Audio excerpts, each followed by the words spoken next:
আগামী দিনগুলিতে একটা সুন্দর বাংলাদেশ নির্মাণ করতে চাই। আমরা সাম্য, মানবিক মর্যাদা এবং সামাজিক ন্যায় বিচার নিশ্চিত করতে চাই। আমরা আইনের শাসন প্রতিষ্ঠা করতে চাই। গুম, খুন, অপহরণ, ধর্ষণ এই ধরনের সামাজিক অপরাধ এবং সামাজিক বিশৃঙ্খলা যেন বাংলাদেশে আসতে না পারে সেজন্য আমরা সচেতনতা বৃদ্ধি করতে চাই। আমরা আলেম সমাজ, শিক্ষক সমাজ সহ সমাজে যারা জ্ঞানীগুলো ব্যক্তি আছেন তাদেরকে বলবো, আপনারা এই বিষয়ে মসজিদে, শিক্ষা প্রতিষ্ঠানে আপনারা আপনাদের বক্তব্যে এই বিষয়ে আপনারা সচেতনতা তৈরির জন্য কাজ করুন। ধর্ষক যেই হোক, যেই দলের হোক, যেই মতের হোক, যেই ধর্মের হোক, তাদেরকে ধরে তাদের যথোপযুক্ত শাস্তিমূলক ব্যবস্থা করতেই হবে।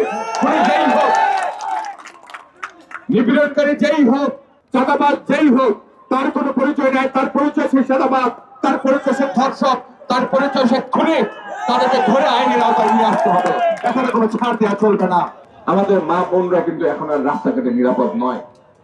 আমাদের ছোট সন্তান তুল্য আসিয়ার উপর কি ধরনের বর্বরচিত ধর্ষণ হয়েছে আমরা চোখের পানি ধরে রাখতে পারি না।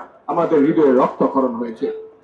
আমরা বলতে চাই, এই ধরনের নরপিশাচ, এই ধরনের বিভৎস জিজ্ঞাসা যাদের মধ্যে রয়েছে তাদেরকে অনতি বিলম্বে গ্রেফতার তো করেছে, তাদেরকে দ্রুত বিচার করে দৃষ্টান্তমূলক শাস্তি দিতে হবে।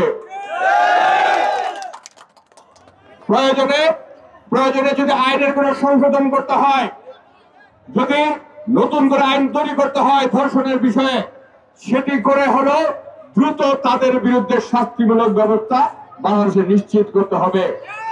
শুধু আসিয়া নয়, এরকম অনেক জায়গায় লক্ষ্য করছি ভদ্রতার লেবাস পরে অনেকেই অনেক ধরনের অনৈতিক কাজে জড়িত হয়ে যাচ্ছে।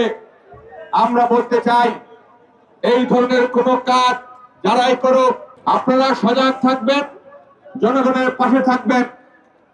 কেউ যদি এই ধরনের অপকর্মের সাথে জড়িত হয়, আপনারা সংঘবদ্ধ ভাবে তাদেরকে প্রতিহত করবেন এবং তাদেরকে আইনের হাতে তুলে দিবেন।